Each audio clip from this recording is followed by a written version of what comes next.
everyone. Welcome back. It is time for another Harley on the Headlines. I'm awfully glad you found us. We found you, whatever it works. As we get started, sure hope you'll consider helping to spread the word. Those like, follow, subscribe buttons really do help. And I sure do thank you for taking just a moment. We might see a fair amount of this for a while as the chips start to fall once all of Jeffrey Epstein's files are made public. Larry Summers says he's going to step back from public commitments so he can heal some fractured relationships. In other words, he wants to crawl under a table and disappear for a while the noise and the paparazzi and the tabloids begin to focus elsewhere, decide to leave him alone. Summers was one of Jeffrey Epstein's buddies. That's pretty clear from the emails that preceded Epstein's arrest for soliciting an underage girl for prostitution back in 2008 and after that.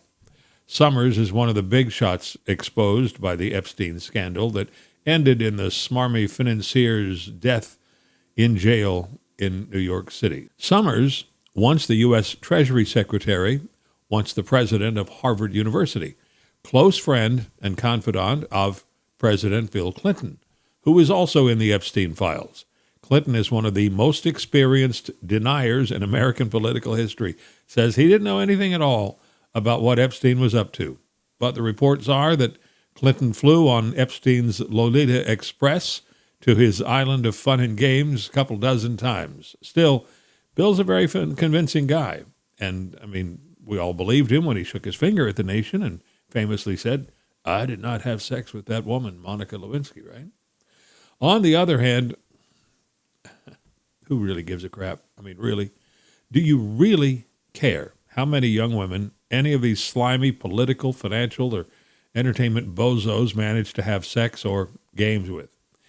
This is the kind of junk that belongs near the back of the magazines sold in the back of the store or on the front of the tabloid papers. You don't really care about it.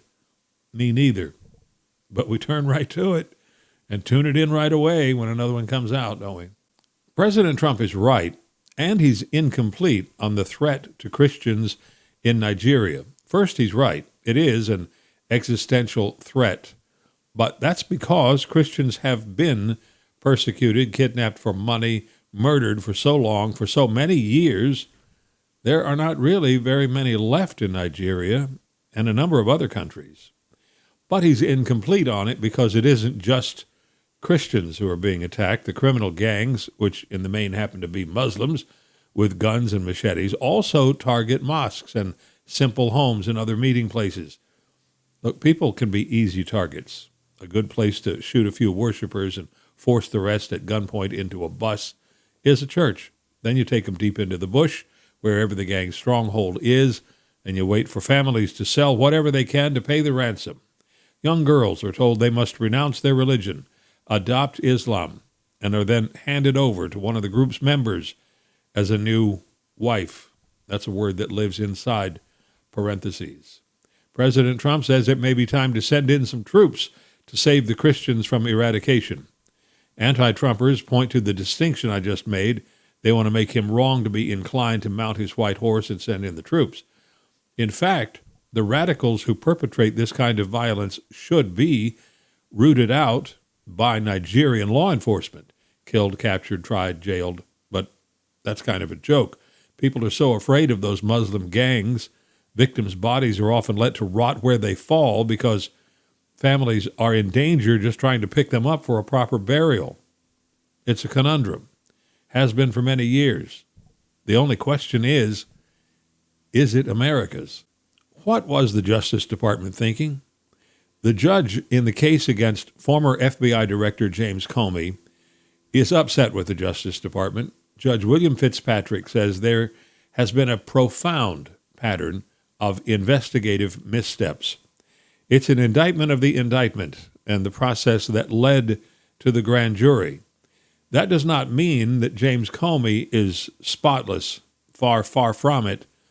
But it does mean the case against him, this case against him, was so far from properly buttoned up it just might fall apart. If there ever is a time to make sure that all your T's are crossed It's when you're going after a former FBI boss. Maybe it's because the prosecutor in the case, Lindsay Halligan, may be a good defense lawyer, but has never prosecuted any criminal case before this. You'd think that one little factoid might be disqualifying for the job. She went from White House aide to interim U.S. attorney for Virginia's Eastern District. In other words, from a political functionary to one of the most intense of prosecutors' jobs. It's too bad because Comey just might be up to his eyeballs in the RussiaGate hoax, and this particular exercise may have been a waste of time. We could wind up doing it all again. There's a law against being tried twice for the same crime, but Comey hasn't been tried yet. Double jeopardy won't save him here. If this case falls apart, the Justice Department could regroup, pick one of its experienced, outstanding prosecutors, and do it all again. I find this kind of sad. At the Smithsonian's National Zoo and Conservation Biology Institute in Fort Royal, Virginia, which is a mouthful all by itself, there is happy news. Amabala is a cheetah in the facility, born there in 2020, and she has had 4 cubs. The baby cheetahs are all in good shape, so it's happy news. Now, I get how important some zoos are as places where endangered species can be nursed back to health, saved from eradication, even restored to the wild. What's a little sad is knowing that the cheetah is a magnificent cat. It is the fastest land animal in the world. It can hit 60 miles an hour, faster than most cars, and they need room, lots of room to run and grasslands where they can rest and hunt and run some more. These cats are not going there. They're going to live in zoos, and that's kind of sad. But this is a good idea. In Chickasha, Oklahoma, if you get a traffic ticket or a parking violation, an overdue library book, or even an armload of overdue books, and a variety of municipal offenses, minor ones, you can skate the charges, as long as the fine is less than $100. Just donate food for needy people during the holidays. It's something the town of Chickasha is doing, a good turn, paid forward. Now, when I first saw this story, I thought, cool, that is a great new idea. Then you dig a little bit deeper and you learn, heck, Jacksonville, Florida has been doing this for 15 years. Still cool, though. You go Jacksonville, you go Chickasha. And that'll do it for today's Harley on the Headlines. Thank you for being there. I really appreciate it. Thanks for helping to spread the word. We need your help. Hitting like, follow, subscribe really does. And hopefully there's something for you in these brief tidbits. We'll talk soon. I'm Harley Carnes. We will do this again.